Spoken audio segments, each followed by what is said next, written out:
Jim Watts, and I would like to welcome you to What's Up, Kansas City, Missouri. And our very special guest is the Bishop James A. Tindell of Kansas City, Missouri. God bless you, my brother. I'm glad to be here today. Glad to be with you. Glad for you to be with us, Bishop. I told you on the phone the other day, the Lord has brought us a mighty, mighty, mighty long ways from up on Cleveland, where the Boys Center used to be. Freedom Inc. was there. Yeah. And I first really got introduced to you there, and it was a great pleasure working with you there and some of your people here. I remember Maxine and Rufus and some of those other old warriors, and they were always dependable and very committed to the cause. I want to thank you for that. Well, I appreciate those kind words. We've had some people who really have been committed to church, been committed to community, and worked hard to make things happen. That's right. That's my memory, and it's a very fond memory. Phil Curls and Archie and stuff. We had a lot of good times up there, swimming in the pool up there at the hill, having barbecues. But we worked hard. We worked hard. Very hard to make things happen. I can recall some of the very memorable things that happened at 5501 Cleveland. That's right. Such as voter registration drives we had there. Competition. Oh my goodness, it was very, very interesting, and where community leaders could gather and talk and work things out. What a difference that group made at that time. That was a long time ago. What, 20 years ago? Yeah, 20 years ago. Yeah. And I can remember we used to have a competition, the North against the South. North against the South. I think Mr. Gates was involved down here, and we had people marking them out of South there. And that's correct. It's very good memories. Tell me a little bit about yourself, Bishop. Well, I'm a product of Kansas City, Missouri. I was born and raised 11th and Vine. You know, you heard the song, born to Kansas City, here I come. Yeah. But we stand on the corner of 12th Street and Vine. Well, I lived about 100 yards from 12th and Vine. I grew up there as a youngster, as a teenager. I grew up there. I haven't lived very far from where I was born, and I'm still in the inner city. I went to school in Kansas City. I went to school of theology in Kansas City. I pastor here at the church that I grew up in. I've been pastoring now for 37 years. I'm also have been elected to several offices. But before that time, I worked in the civil rights struggle. I worked with the NAACP. I worked with the Congress of Racial Equality. Ultimately, I became the executive director of the Southern Christian Leadership Conference, served on the local board of directors and the national board of directors. I'm presently elected to the 2nd District of the county. I'm also still pastoring the church, been elevated to the bishop of the church, the presiding prelate of the worldwide movement. And here I am. Well, you know what? We were talking one day, and we brought up a name that was so monumental in our community, Lanier Pemberton. Lanier Pemberton. Yes, sir. Lanier Pemberton gave me my first job. The first job I ever had. He was the president of the Urban League, located there on 18th and Purcell, and I was just in high school, getting out of high school with no employment whatsoever, and I had been working in the civil rights struggle. I stood around Macy's, had gone to jail several times as a teenager, protesting at Jones and Macy's and W.T. Grant's. And Lanier Pemberton, I stopped by there one day and he said, I understand you're looking for a job. I said, yes, I'm looking for a job. He said, well, you know, I would like for you to go to Santa Fe Railroad. Okay. They're needing clerks there. And I said, I'd sure love to have a job there. He said, the only thing is they have no blacks there. And I have challenged the president of the corporation to hire more blacks. They have none there now. So if you go over and you can pass the test, I would recommend you. So I went over and I passed the test and they gave me a job. I was the first African American working in the office of the Santa Fe Railroad. And of course that didn't last long because they sent me out on what's called a rip track. Okay. They didn't want no blacks really in the office. Right. And they sent me way out in Argentina to rip track. I was the only one in the office out there. So then they could say they had blacks working for them in the office. But Lanier Pemberton was a great man. He cared about people. He looked to to try to change things in Kansas City. And he made a great difference. Yeah, he was a prince of a man. Yes, sir. Yes, sir. He was a sweetheart of a guy. Yes, sir. Yeah, and contribute back to our community. How long have you been a county rep? I've been on the county now a total of about 20 years. Very good. And I've served first of all in the House of Representatives, State House of Representatives, and then I moved on to the county. I was out for about 4 years, and I'm about 20 years. 20 years. You know, when I was the director for minority contractors in Kansas City, I enjoyed working with you, Rick Greeno. Yeah. And you did fair and justice to us on the contracts, Eastern Jack and water treatment sewers. And I tell people all the time, we don't have a tag team going on in our leadership now, because you need good, strong advocates in the community that you can trust. Right. Is that right? That's absolutely correct. There has to be an inside and an outside position. You have to have someone on the inside working to make change, but you have to have somebody on the outside who is complaining, who is stirring things up. That's right. That gives us an opportunity on the inside to say, hey, we got to fix this injustice, we got to fix this wrong, That's right. we got to fix this thing so that our people can participate in America's economic situation. So that back in those days, we did have the inside and outside. We don't have that now. There's not enough people really in community stirring stuff up, making things, difficult for the politician to work. Yeah. You see, somebody needs to make it difficult for us to work, because most times politicians are satisfied with the status quo. Right. But if there's somebody outside, on the outside, making noise, stirring up stuff, then the politician on the inside, who's elected by the people, must address the issue. Yeah, well, I had a lot of fun, and I Yeah. really appreciated you trusting me in my judgment and my word, and I always try to do my best, and I like to stir things up. Yeah, old Jimmy Watts stirred a whole lot of stuff up. Yeah, we had a lot of fun, but this issue about leadership, I had a chance to be a part of a process from SAC 20 Yes. up to Freedom, and then with working with you, the guys, and at the minority contractors. So I had great teachers and great experiences, and I saw reflections of things, and I caught on, and I got it. Yeah. That's why I'm able to sit here and talk to you today. It's because of the relationship that we established over the years, and I appreciate that. Now let me ask you this: what about ACE Academy? You mind talking about that a little bit? Well, this Afrocentric education in Kansas City, it's a school that has done a tremendous job in the academic process in Kansas City. It's unfortunate that the city, the school board, present school board, sees no reason to renew the contract of this corporation. And they have guaranteed, as a matter of fact, we met not long ago, and they're guaranteeing that African-centered education is going to continue in Kansas City. However, the people who have run African-centered education over the last 20 years are now being disenfranchised because of a new theology or a new ideology of some kind. And it's unfortunate.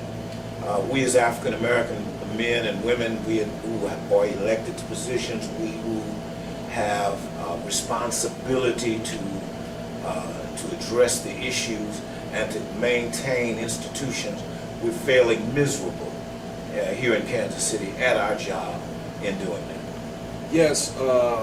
What about the leadership? Have you ever talked to any of the school board reps there? What's your take on it? It's unfortunate that the school board, the present makeup of the school board, has an ideology that they need to work in concert with the superintendent. I have no reason to believe that they shouldn't. But I do believe that when the superintendent's program, his agenda, is in conflict with community, then the elected officials have to speak up. And they have, if you are, the school board's responsibility is setting policy. They're supposed to set policy. and the superintendent follows that policy. If the superintendent is making policy outside of what the school board wants, then he ought to be made accountable, because ultimately the school board members themselves are going to become accountable to their patrons. So the school board is saying they don't want to run in odds with the superintendent, which to me is just awful. It's awful because and personally, it's a personal affront to me to neglect the education of so many of our African American children. They're putting price above principle, and when you do that, you're going to compromise what this community wants. They're talking about saving money.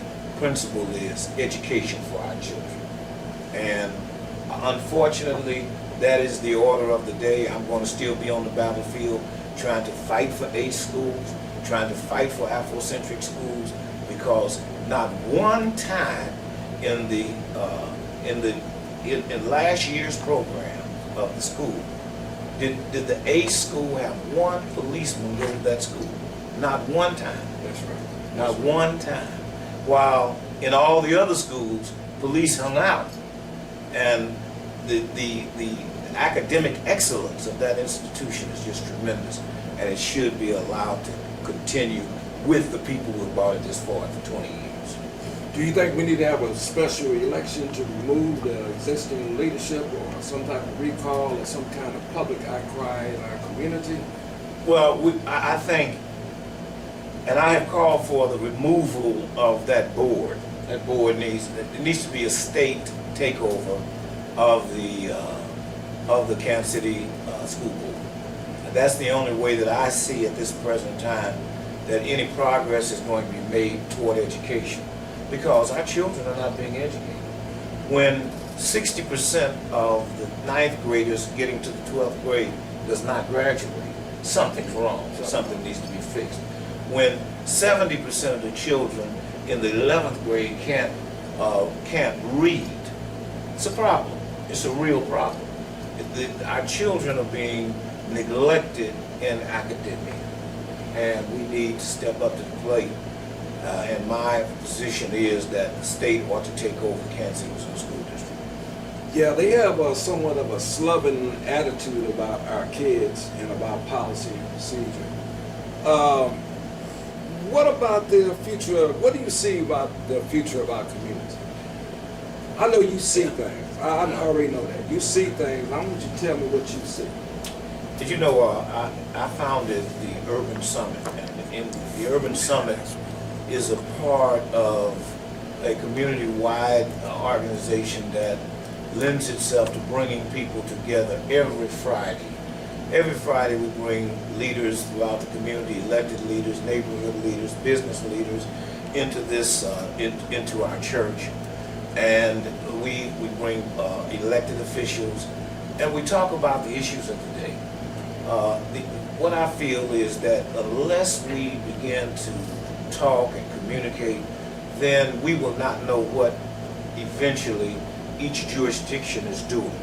The city won't know what the school board is doing, the school board won't know what the county is doing, the county won't know what the state is doing, and the state will not know what the federal government is doing. I'm talking about in terms of elected officials. Right. So the Urban Summit is alive and well in its 6th year because we're bringing people together to communicate.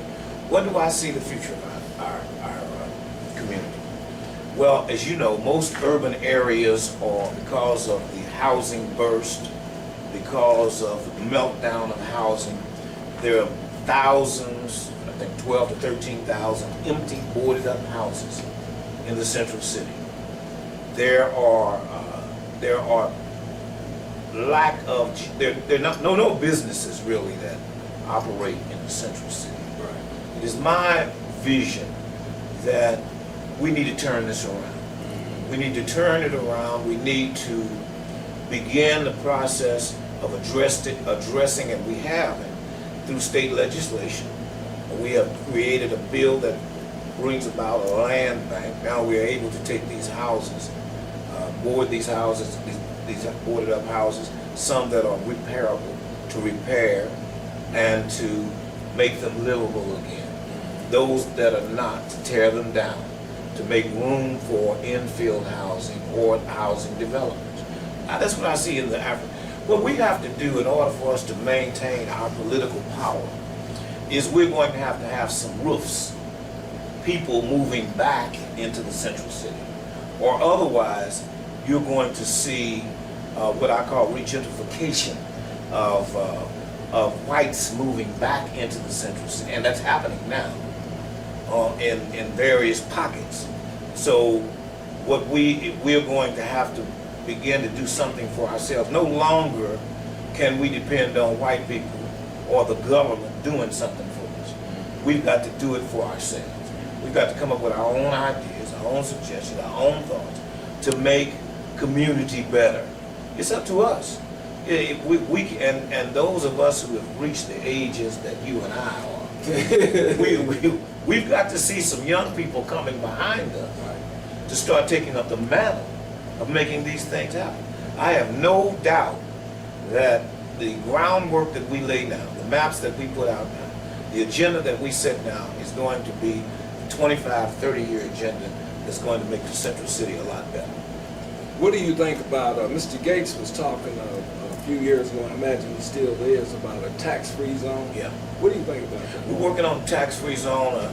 The problem that we have with the tax-free zone is from the state. The city, the county has by resolution and by ordinance agreed that tax-free zone is important in order to bring businesses back into the central city. Mr. Gates is a genius with this kind of program. We've been to Jefferson City on many occasions to try to put it into state law. Almost inevitably somebody will say, well, what about Cape Girardeau? We want a free zone too. And somebody will say in St. Louis County, well, we want a free zone too.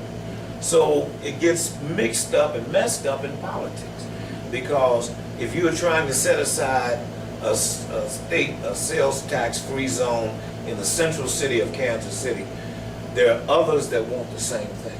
Actually, they already have it, but whenever black folk try to promulgate something, white folk is going to cut it down. So that's what happened.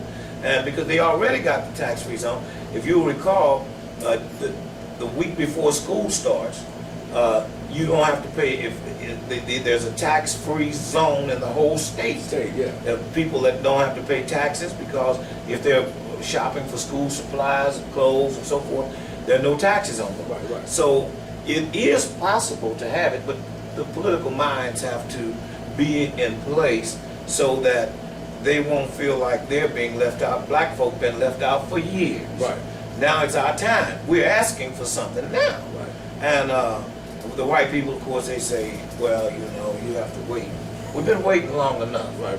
We're not asking you to do something for us. We want to do something for ourselves. Right.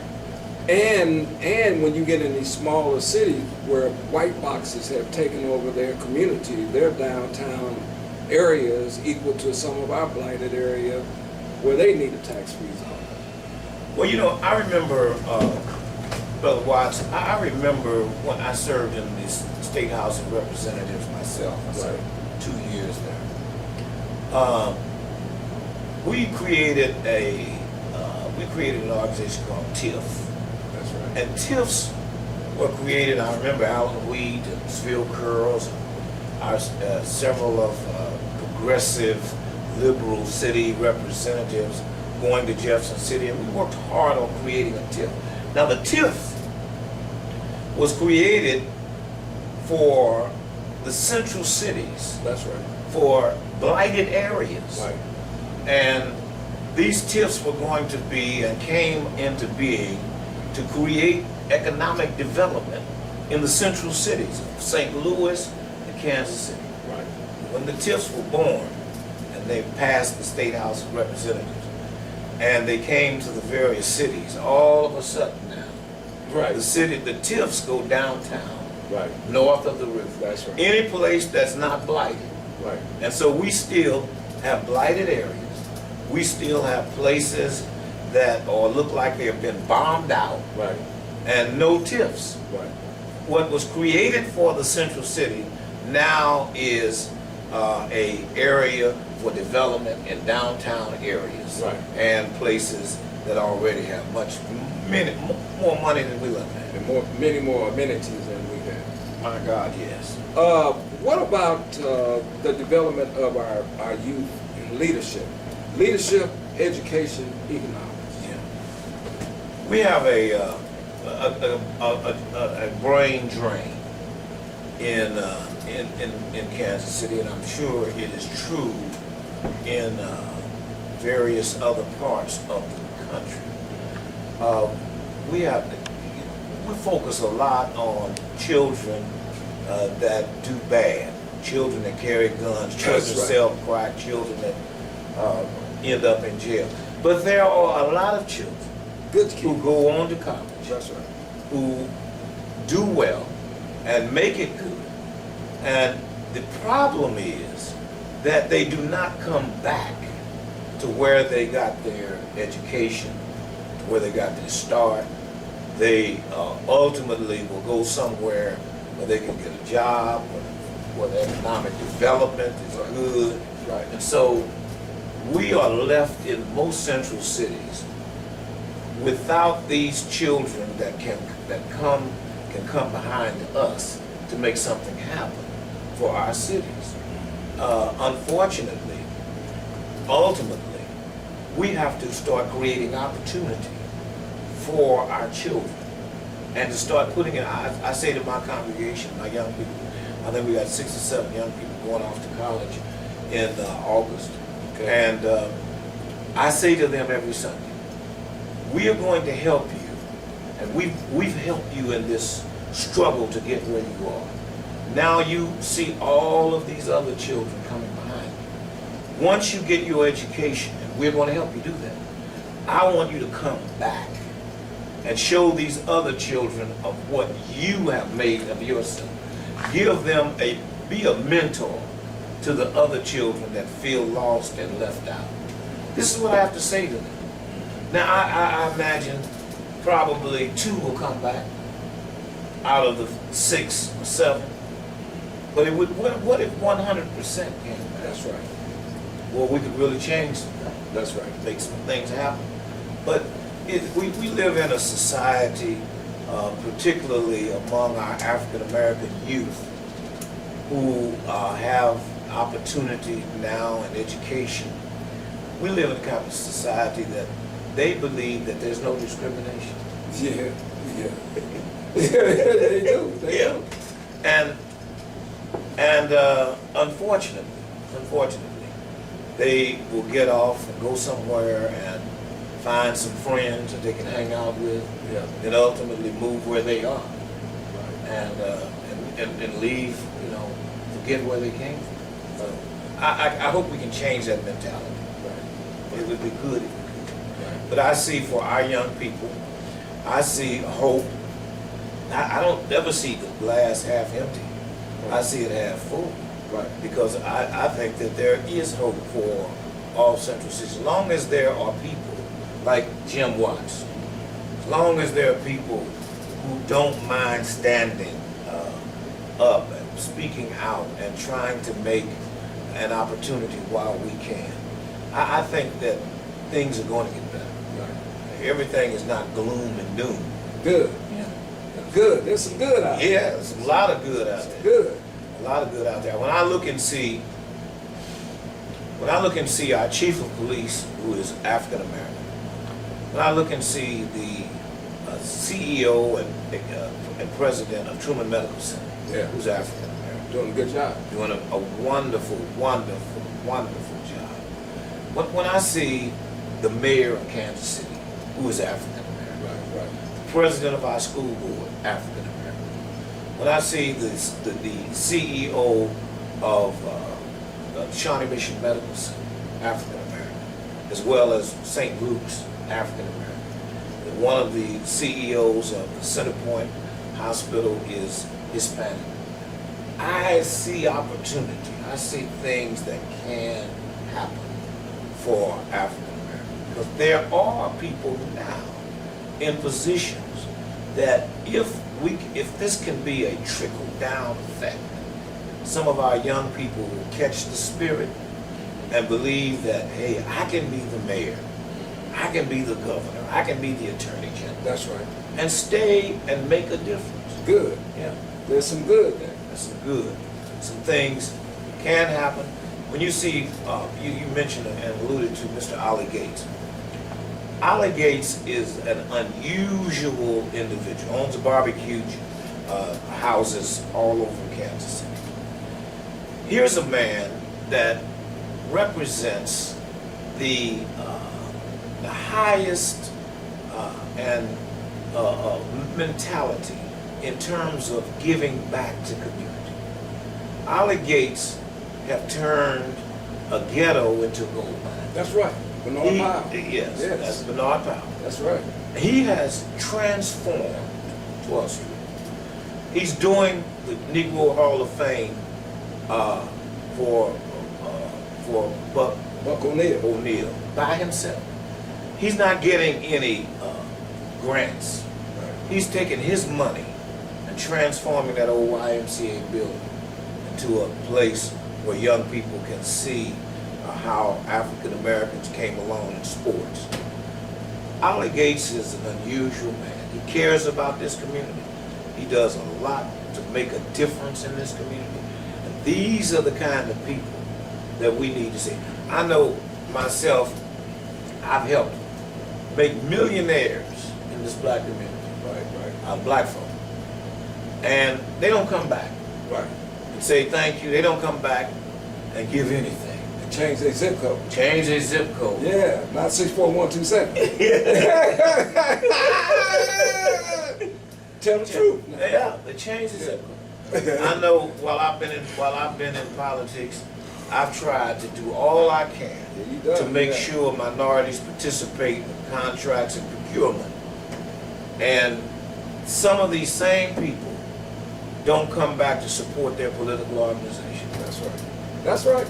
And it's the political because of politics, we are able to extract some funds for contracts and so forth and so on. That's right. Some of these organizations. And we have to learn to keep our political organizations alive. Right. So that we can make other millionaires. Right. But not our people. Yeah. They run to the hills. Yeah. Change that zip. Change the zip code. Yeah, that's right. It ain't 6427. No. We know about 6427. Yeah, Don't we? absolutely. We know about it. Yeah. Absolutely. We know about it. Absolutely. Well, listen, ladies and gentlemen, I would like to thank Bishop Tindell for sharing an earful and a mouthful and an eyeful today. I really appreciate him. I have a lot of respect for him. He's been a friend of mine, and we've worked together for many years. Several months ago, I found out about a 90-day health challenge, and I am promoting getting fit and fighting obesity and earning a BMW. And I'd like for the listening audience out there to come see me sometime. You can reach me at 816-728-1361, and we meet every Tuesday, Thursday at 6 p.m. on the 3rd floor of the Lincoln Building, the historic Lincoln Building for those who know about 18th and Vine. And on Saturdays at 10 a.m. I am more than happy for you to come join me in fighting obesity, and if it's your choice to get fit or lose weight, and by the way, you can earn a BMW. Look for me. And ladies and gentlemen, always remember, what's up, Kansas City? But to look sharp is to be sharp. And thank you very much. All right.